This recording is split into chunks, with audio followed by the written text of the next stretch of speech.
everybody, this is Ty Terrell with iFast University, and today's video blog is going to be about the side medicine ball throw.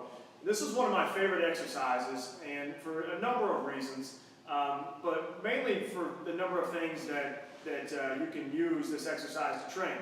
And so at first glance, this exercise is an upper body power exercise. I'm throwing a ball against the wall, and I can use a weighted ball of any weight from 2 to 4 all the way up to probably 20 pounds and more. And so at first glance, that's an upper body power exercise.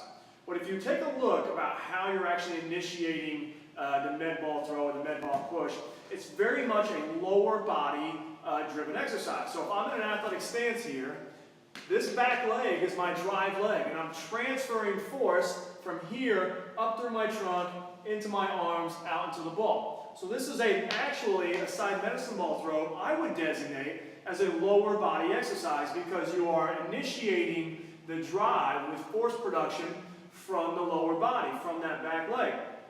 So on that topic, let's talk about some limitations you might see or how to execute the side medicine ball throw. So most people have done a side medicine ball before, especially if you've got like a volleyball or baseball or rotational athlete population.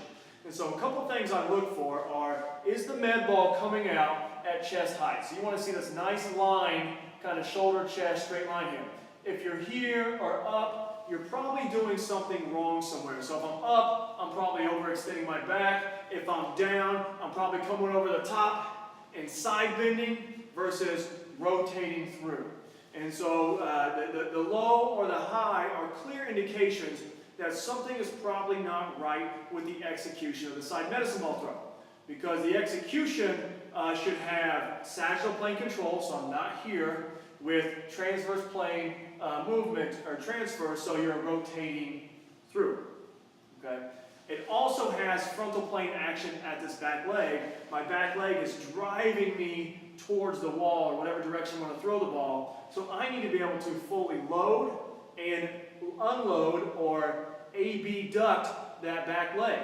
At the same time I'm abducting that back leg, abducting, my pelvis is starting to turn towards the wall. So now I'm externally rotating that back hip as well as abducting the back leg.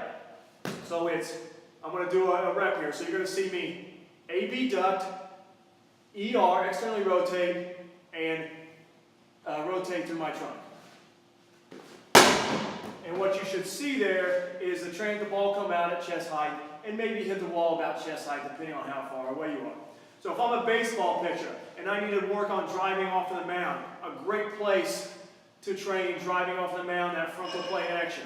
If I'm a baseball player or a pitcher and I need to work on driving off that back leg to stride foot contact to the segmental, kind of coming through, rotating, great place to do that without going overhead and putting stress on the shoulder.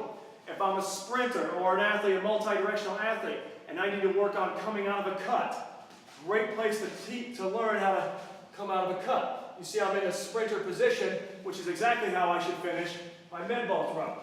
So I'll do it. Now think about this exercise in terms of a sprint. You see how I'm in this sprinting position.